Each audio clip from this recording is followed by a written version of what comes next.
मेरे प्यारे देशवासियों, नमस्कार। मन की बात के 110वें एपिसोड में आपका स्वागत है। हमेशा की तरह इस बार भी हमें आपके ढेर सारे सुझाव, इनपुट्स और कमेंट्स मिले हैं और हमेशा की तरह इस बार भी ये चुनौती है कि एपिसोड में किन किन विषयों को शामिल किया जाए। मुझे पॉजिटिविटी से भरे एक से बढ़कर एक इनपुट्स मिले हैं। इनमें बहुत सारे ऐसे देशवासियों का जिक्र है जो दूसरों के लिए उम्मीद की किरण बनकर उनके जीवन में बेहतरी लाने में जुटे हुए हैं। साथियों, कुछ ही दिन बाद 8 मार्च को हम महिला दिवस मनाएंगे। ये विशेष दिन देश की विकास यात्रा में नारी शक्ति के योगदान को नमन करने का अवसर होता है। महाकवि भरतियार जी ने कहा है कि विश्व तभी समृद्ध होगा जब महिलाओं को समान अवसर मिलेंगे। आज भारत की नारी शक्ति हर क्षेत्र में प्रगति की नई ऊंचाइयों को छू रही है। कुछ वर्ष पहले तक किसने सोचा था कि हमारे देश में गांव में रहने वाली महिलाएं भी ड्रोन उड़ाएंगी, लेकिन आज ये संभव हो रहा है। आज तो गांव गांव में ड्रोन दीदी की इतनी चर्चा हो रही है, हर किसी की जुबान पर नमो ड्रोन दीदी, नमो ड्रोन दीदी ये चल पड़ा है। हर कोई इसके विषय में चर्चा कर रहा है। एक बहुत बड़ी जिज्ञासा पैदा हुई है और इसलिए मैंने भी सोचा कि क्यों ना इस बार मन की बात में एक नमो ड्रोन दीदी से बात की जाए। हमारे साथ इस वक्त नमो ड्रोन दीदी सुनीता जी जुड़ी हुई हैं, जो उत्तर प्रदेश के सीतापुर से हैं। आइए उनसे बात करते हैं। सुनीता देवी जी, आपको नमस्कार। नमस्ते सर। अच्छा सुनीता जी, पहले मैं आपके विषय में जानना चाहता हूँ, आपके परिवार के विषय में जानना चाहता हूँ। थोड़ा कुछ बता दीजिए। सर, हमारे परिवार में 2 बच्चे हैं, हमें हस्बैंड है, माता जी है मेरी। आपकी पढ़ाई क्या हुई Sunita ji? Sir, BA final है। और वैसे घर में कारोबार वगैरह क्या है? कारोबार वगैरह खेती-बाड़ी संबंधित करते हैं, खेती वगैरह। अच्छा सुनीता जी, ये ड्रोन दीदी बनने का आपका सफर कैसे शुरू हुआ? आपको ट्रेनिंग कहाँ मिली? कैसे कैसे बदलाव क्या आया, मुझे पहले से जानना है।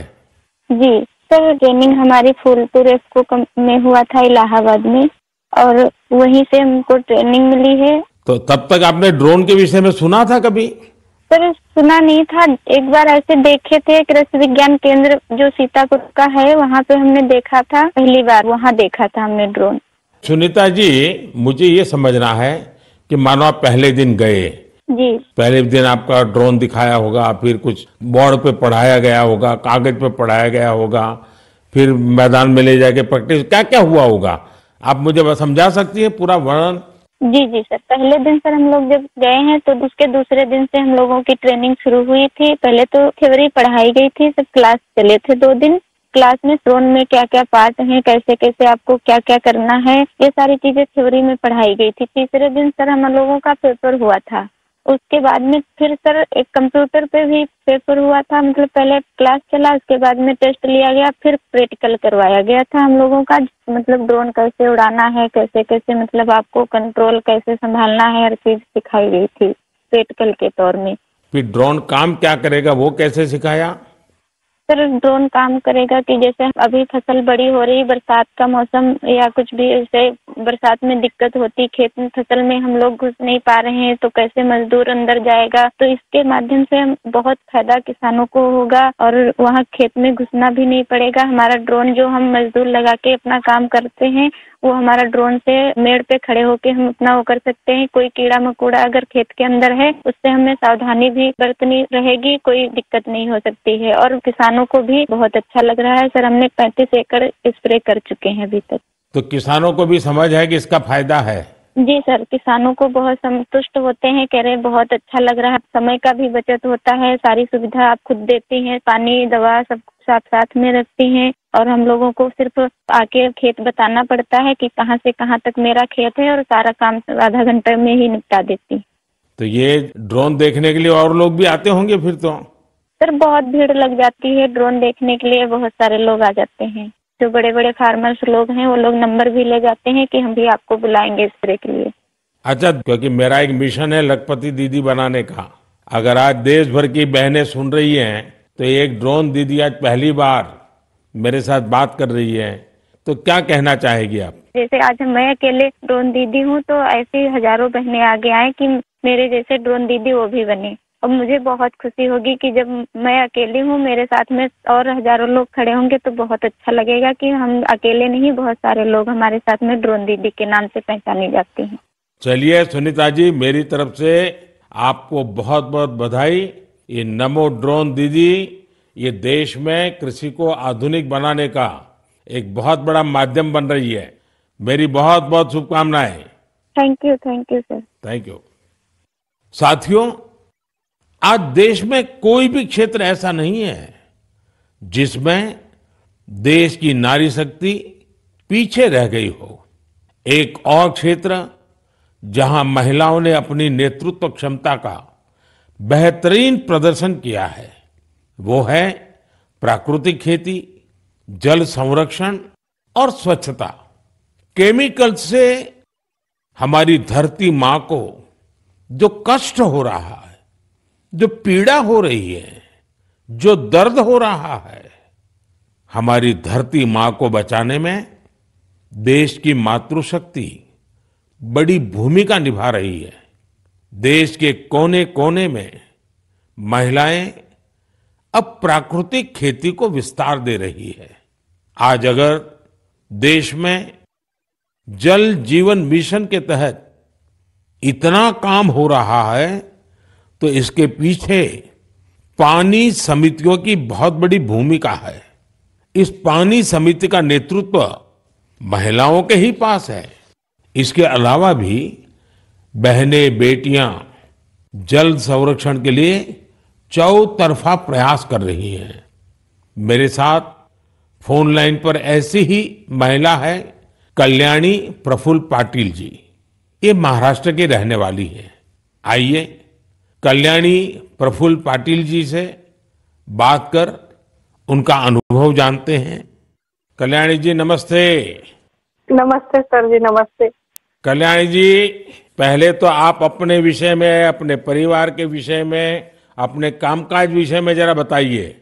सर मैं एमएससी माइक्रोबायोलॉजी हूँ और मेरे घर में मेरे पतिदेव, मेरी सास है और मेरे 2 बच्चे और 3 साल से मैं अपने ग्राम पंचायत में कार्यरत हूँ। और फिर गांव में खेती के काम में लग गई क्योंकि आपके पास बेसिक नॉलेज भी है, आपकी पढ़ाई भी क्षेत्र में हुई है और अब आप खेती में जुड़ गई हैं। तो क्या क्या नए प्रयोग किए हैं आपने? सर हमने जो 10 प्रकार के हमारी वनस्पति है उसको एकत्रित करके उससे हमने ऑर्गेनिक फवारनी बनाया। जैसे कि जो हम पेस्टिसाइड वगैरह स्प्रे करते तो उससे पेस्ट वगैरह जो हमारी मित्र कीट रहती है वो नष्ट हो रहे हैं और हमारी सॉइल का पोल्यूशन होता है। जो सब केमिकल चीजें वो पानी में घुल मिल रही है उसकी वजह से हमारे बॉडी पर भी हानिकारक परिणाम दिख रहे हैं। उस हिसाब से हमने कम से कम पेस्टिसाइड का यूज करके, तो एक प्रकार से आप पूरी तरह प्राकृतिक खेती की तरफ जा रही हैं।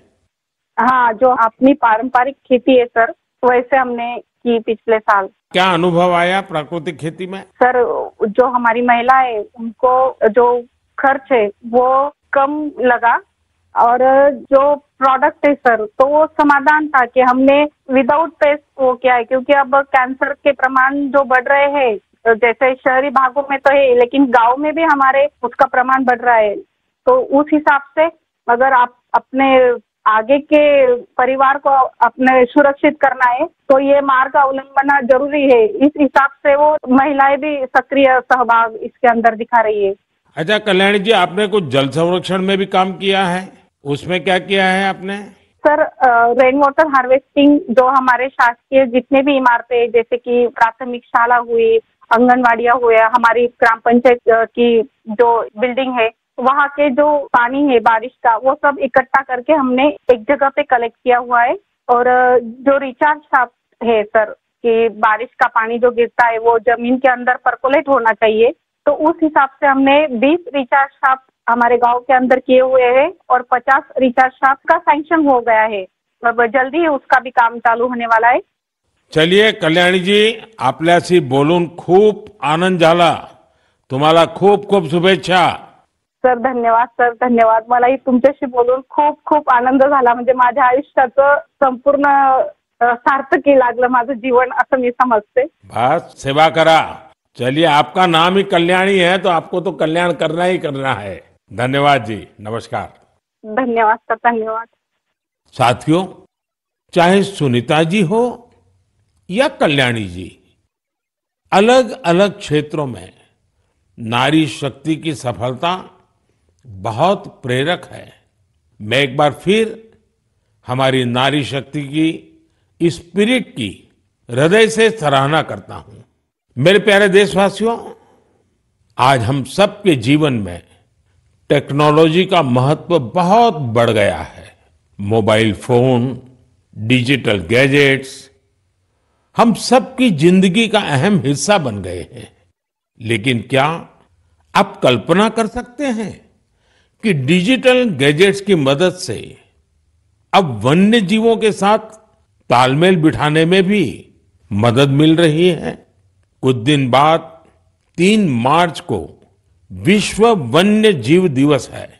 इस दिन को वन्य जीवों के संरक्षण के प्रति जागरूकता फैलाने के उद्देश्य से मनाया जाता है.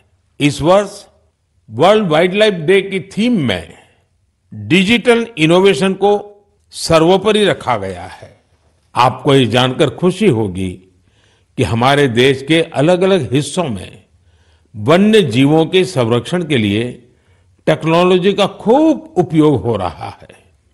पिछले कुछ वर्षों में सरकार के प्रयासों से देश में बाघों की संख्या बढ़ी है.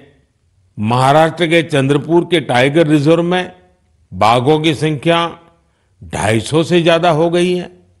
चंद्रपुर जिले में इंसान और बाघों के संघर्ष को कम करने के लिए आर्टिफिशियल इंटेलिजेंस की मदद ली जा रही है.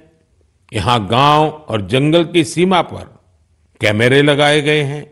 जब भी कोई बाघ गांव के करीब आता है तब एआई की मदद से स्थानीय लोगों को मोबाइल पर अलर्ट मिल जाता है. आज इस टाइगर रिजर्व के आसपास के 13 गांवों में इस व्यवस्था से लोगों को बहुत सुविधा हो गई है और बाघों को भी सुरक्षा मिली है. साथियों, आज युवा एंटरप्रेन्योर्स भी वन्य जीव संरक्षण और इको टूरिज्म के लिए नए नए इनोवेशन सामने ला रहे हैं.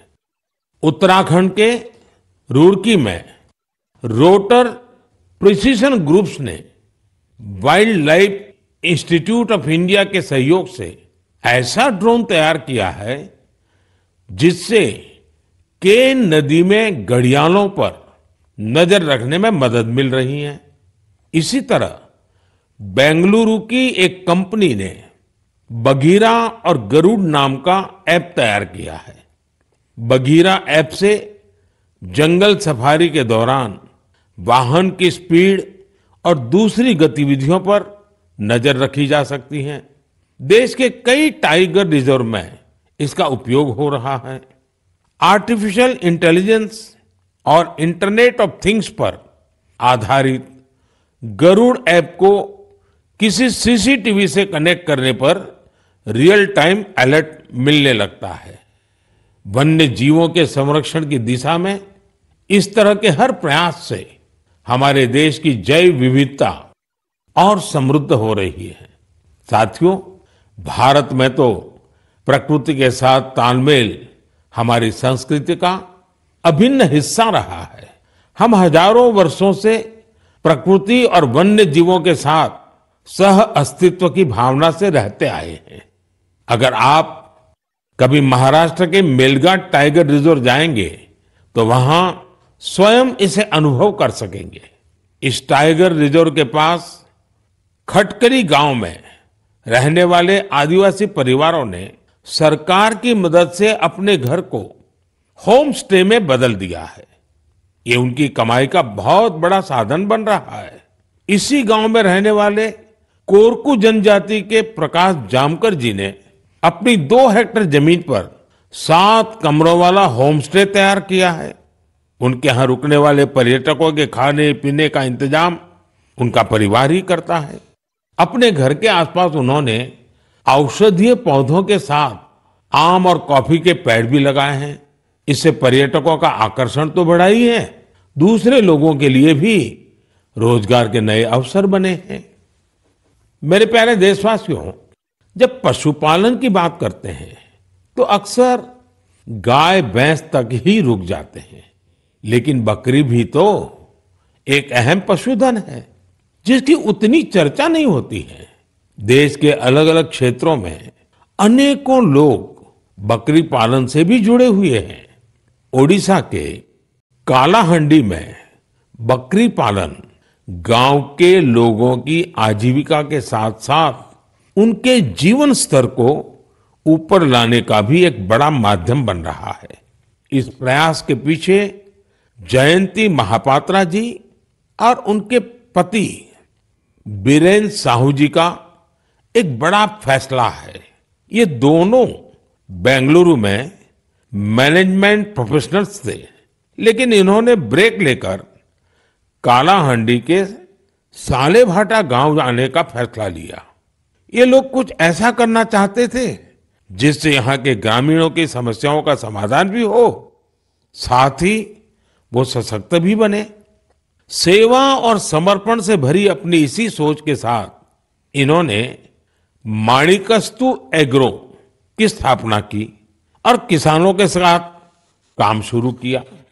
जयंती जी और बीरेन जी ने यहाँ एक दिलचस्प माणिकस्तु गोट बैंक भी खोला है। वे सामुदायिक स्तर पर बकरी पालन को बढ़ावा दे रहे हैं। उनके गोट फार्म में करीब दर्जनों बकरियां हैं। माणिकस्तु गोट बैंक इसने किसानों के लिए एक पूरा सिस्टम तैयार किया है। इसके जरिए किसानों को 24 महीने के लिए 2 बकरियां दी जाती हैं। 2 वर्षों में बकरियां 9 से 10 बच्चों को जन्म देती हैं।